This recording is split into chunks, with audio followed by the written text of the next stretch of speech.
Hello students, आज आप हमारे वीडियो पे 4th सेमेस्टर BA का 7 श्रेष्ठ एकांकी नाटक की प्रतिष्ठा भूमि का समरी और नोट्स देखने जा रहे हैं। नाटक की प्रतिष्ठा भूमि गंगा प्रसाद पांडे। संक्षिप्त सार।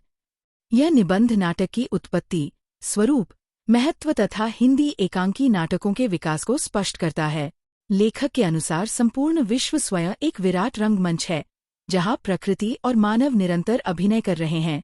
मनुष्य जीवन भी एक नाटक की तरह है, जिसमें भाव, क्रिया और अनुभव मिलकर अभिनय का रूप लेते हैं। एक नाटक की उत्पत्ति और आधार। नाटक का मूल आधार मानव की अनुकरण प्रवृत्ति है। जैसे बालक बड़ों का अनुकरण करता है, वैसे ही समाज भी श्रेष्ठ व्यक्तियों का अनुकरण करता है। इसी प्रक्रिया से नाटक का विकास हुआ। प्राचीन भारत में नाट्यकला विकसित थी, जिसका प्रमाण भरत मुनि का नाट्यशास्त्र है। 2. नाटक का स्वरूप और विशेषता। नाटक दृश्य श्रव्य कला है, इसलिए इसका प्रभाव अन्य कलाओं, काव्य, चित्र, संगीत से अधिक होता है। इसमें देखना और सुनना दोनों सम्मिलित होते हैं। भावों का सजीव और पूर्ण चित्रण होता है। सभी इंद्रियों पर प्रभाव पड़ता है। इसी कारण नाटक को काव्येषु नाटकरम्यम कहा गया है। 3. नाटक का महत्व। नाटक में भाव, विचार, रूप और क्रिया का समन्वय होता है। यह जीवन के आंतरिक और बाह्य दोनों रूपों को प्रस्तुत करता है। सामान्य व्यक्ति से लेकर विद्वान तक सभी को प्रभावित करता है। सबसे अधिक प्रभावशाली और पूर्ण कला मानी जाती है। 4. हिंदी एकांकी नाटक का विकास। संस्कृत में व्यायोग, भान आदि एकांकी रूप मिलते हैं, पर वे आधुनिक एकांकी जैसे नहीं हैं। भारतेंदु युग में एकांकी का प्रारंभिक रूप दिखाई देता है। जयशंकर प्रसाद का एक घूंट विकसित रूप है, पर पूर्ण आधुनिक एकांकी नहीं। आधुनिक एकांकी पर अंग्रेजी नाटकों का भी प्रभाव पड़ा। 5. एकांकी नाटक की विशेषताएं। डॉ. रामकुमार वर्मा के अनुसार एक ही घटना, एक ही उद्देश्य, तीव्र गति और कौतूहल, चरम सीमा, क्लाइमैक्स पर समाप्ति। अनावश्यक प्रसंगों का अभाव, मनोवैज्ञानिक गहराई और प्रभाव।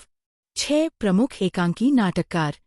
भुवनेश्वर यथार्थ और व्यंग्य के लिए प्रसिद्ध। रामकुमार वर्मा एकांकी कला के प्रमुख निर्माता। उपेंद्रनाथ अश्क सामाजिक यथार्थ और हास्य। उदयशंकर भट्ट व्यंग्य और मनोवैज्ञानिक चित्रण।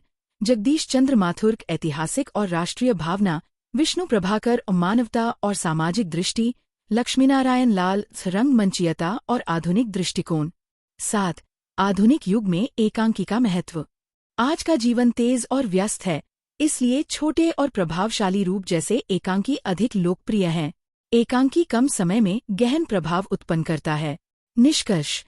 नाटक मानव जीवन का स्वाभाविक रूप है और सभी कलाओं में सर्वोत्तम है। हिंदी एकांकी नाटक प्राचीन परंपरा और आधुनिक प्रभावों के समन्वय से विकसित होकर एक स्वतंत्र और प्रभावशाली। 1 अंक के प्रश्नोत्तर। 1. नाटक की प्रतिष्ठा भूमि किसने लिखी? उत्तर, गंगा प्रसाद पांडे। 2. नाटक को किसका रूप कहा गया है? उत्तर, जीवन का स्वाभाविक रूप। 3. विश्व को किस रूप में प्रस्तुत किया गया है?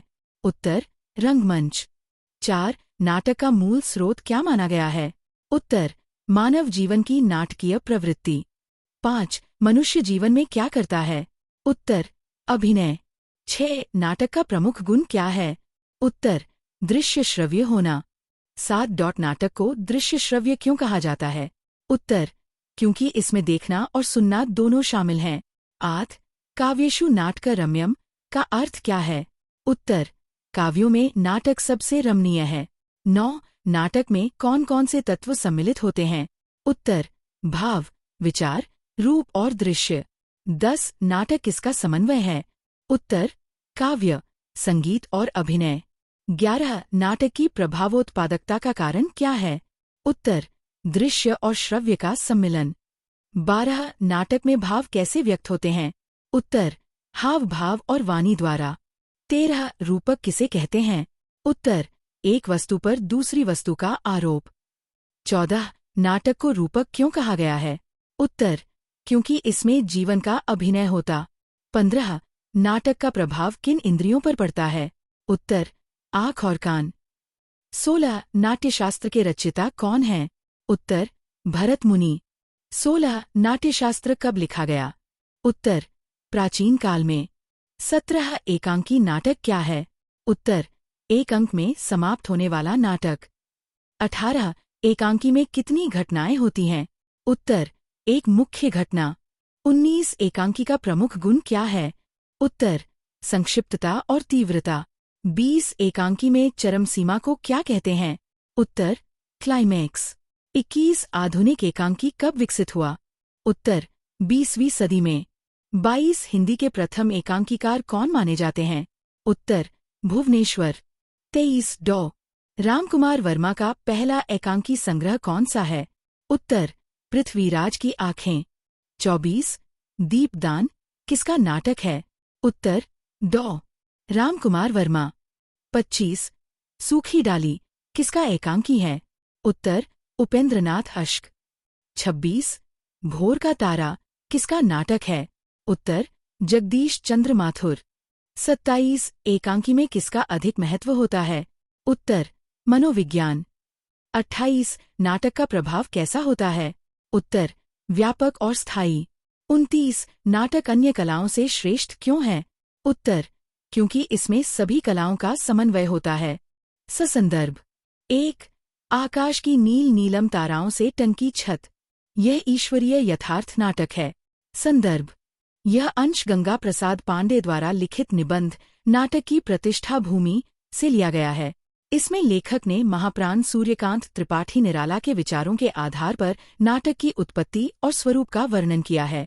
व्याख्या लेखक यहाँ संपूर्ण सृष्टि को एक विशाल रंगमंच के रूप में प्रस्तुत करते हैं। आकाश, सूर्य, चंद्रमा, दिन-रात, ऋतुएं और प्रकृति के विविध दृश्य मिलकर एक नाटकीय वातावरण बनाते हैं। जीव जंतु और मनुष्य सभी अपने अपने जीवन में अभिनय करते हैं। इस प्रकार पूरी सृष्टि एक ईश्वरीय नाटक बन जाती है।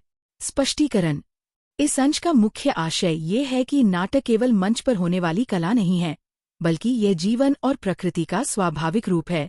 मनुष्य इसी प्राकृतिक नाटक का अनुकरण करके साहित्यिक नाटक रचता है। विश्लेषण यह अंश नाटक की मूल प्रेरणा को स्पष्ट करता है। लेखक ने प्रतीकात्मक भाषा का प्रयोग करके सृष्टि को रंगमंच बताया है। इससे यह सिद्ध होता है कि नाटक की जड़ें प्रकृति और जीवन में गहराई से जुड़ी हैं। यह दृष्टिकोण नाटक को केवल कला न मानकर जीवन का अभिन्न अंग बनाता है। 2 कलाओं में नाटक मनुष्य जीवन के सबसे अधिक निकट है। संदर्भ यह अंश नाटक की प्रतिष्ठा भूमि निबंध से लिया गया है, जिसमें लेखक ने नाटक की विशेषताओं और उसकी अन्य कलाओं से श्रेष्ठता का वर्णन किया है। व्याख्या लेखक के अनुसार नाटक मनुष्य के जीवन के सबसे करीब है, क्योंकि मनुष्य अपनी भावनाओं को व्यक्त करने के लिए स्वाभाविक रूप से हाव-भाव, वाणी और शारीरिक क्रियाओं का उपयोग करता है। यही अभिनय का आधार है। स्पष्टीकरण मनुष्य अपने जीवन में हर समय किसी न किसी रूप में अभिनय करता है, चाहे वह रंगमंच पर हो या सामान्य जीवन में। इसलिए नाटक जीवन की स्वाभाविक अभिव्यक्ति है। विश्लेषण इस अंश में नाटक की यथार्थता और स्वाभाविकता को प्रमुखता दी गई है। लेखक यह सिद्ध करते हैं कि नाटक किसी कृत्रिम कला का परिणाम नहीं, बल्कि मानव स्वभाव का सहज विस्तार है। यही कारण है कि नाटक का प्रभाव सबसे अधिक गहरा और व्यापक होता है। 3 इस विश्लेषण से स्पष्ट है कि नाटक में श्रव्य एवं दृश्य दोनों के माध्यम से प्राप्त तत्व भावना रूप में एकाकार हो जाते हैं। संदर्भ यह अंश गंगा प्रसाद पांडे के निबंध नाटक की प्रतिष्ठा भूमि से लिया गया है, जहां लेखक नाटक की प्रभावोत्पादकता का वर्णन करते हैं। व्याख्या लेखक कहते हैं कि नाटक में देखने, दृश्य और सुनने, श्रव्य दोनों का समन्वय होता है। आँखों से दृश्य और कानों से ध्वनि ग्रहण करके दर्शक के मन में एक संयुक्त प्रभाव उत्पन्न होता है। स्पष्टीकरण नाटक की विशेषता यही है कि यह केवल सुनने या देखने तक सीमित नहीं रहता, बल्कि दोनों माध्यमों से मिलकर दर्शक के मन पर गहरा प्रभाव डालता है। विश्लेषण यह अंश नाटक की श्रेष्ठता को स्पष्ट करता है। अन्य कलाओं में केवल एक इंद्रिय का प्रयोग होता है, जबकि नाटक दोनों इंद्रियों को सक्रिय करता है। यही कारण है कि नाटक का प्रभाव अधिक स्थायी, व्यापक और प्रभावशाली होता है। यह नाटक को सर्वश्रेष्ठ कला सिद्ध करता है। 5 अंक के प्रश्नोत्तर। 1 नाटक मानव जीवन का स्वाभाविक रूप है। इस कथन की व्याख्या करते हुए नाटक की विशेषताओं और अन्य कलाओं से उसकी श्रेष्ठता पर प्रकाश डालिए। उत्तर नाटक मानव जीवन का अत्यंत निकट और स्वाभाविक रूप है। मनुष्य जन्म से ही अनुकरणशील होता है और अपने जीवन में विभिन्न भूमिकाओं का निर्वाह करता है। इस प्रकार उसका संपूर्ण जीवन एक नाटक के समान है। गंगा प्रसाद पांडे के अनुसार यह विश्व स्वयं एक विशाल रंगमंच है, जहाँ प्रत्येक व्यक्ति अभिनेता की तरह आता है, अपना अभिनय करता है और चला जाता है। मनुष्य अपनी भावनाओं को व्यक्त करने के लिए केवल भाषा का सहारा नहीं लेता, बल्कि वह हाव भाव, अंग संचालन, आँखों की चेष्टाएं आदि का भी उपयोग करता है। यही अभिनय नाटक का मूल आधार है। इस दृष्टि से नाटक जीवन का प्रतिबिंब है। नाटक की प्रमुख विशेषताएं। दृश्य श्रव्य माध्यम नाटक को आँखों से देखा और कानों से सुना जाता है, जिससे इसका प्रभाव अधिक गहरा और स्थायी होता है। सर्वग्राह्यता और इसे समझने के लिए विशेष शिक्षा की आवश्यकता नहीं होती, इसलिए ये सभी वर्गों के लोगों के लिए सुलभ है। भावों की पूर्ण अभिव्यक्ति। इन नाटक में भाव, विचार, क्रिया और संवाद का समन्वय होता है, जिससे संपूर्ण अनुभूति प्राप्त होती है। जीवंतता। पात्रों के माध्यम से भावनाएं प्रत्यक्ष रूप में सामने आती हैं, जिससे यथार्थ का सजीव चित्रण होता है। अन्य कलाओं से श्रेष्ठता। काव्य में केवल शब्द होते हैं, दृश्य नहीं। चित्रकला में केवल एक क्षण का चित्रण होता है।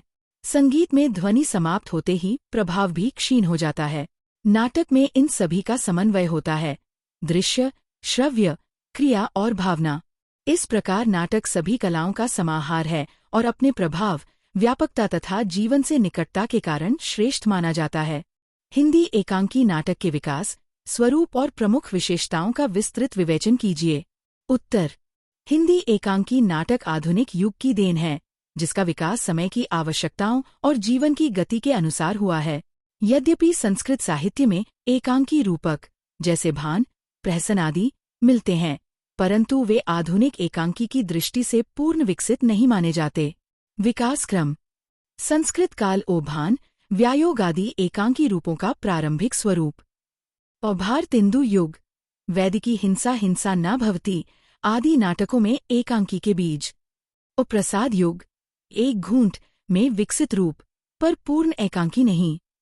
आधुनिक काल 1930 के बाद, हिंदी एकांकी का वास्तविक विकास।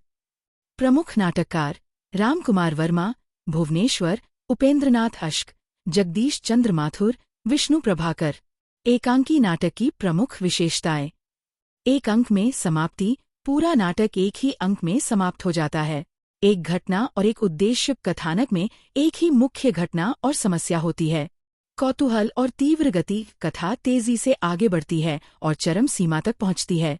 चरम सीमा, क्लाइमैक्स, नाटक का सबसे महत्वपूर्ण भाग, जहां भावों की तीव्रता चरम पर होती है।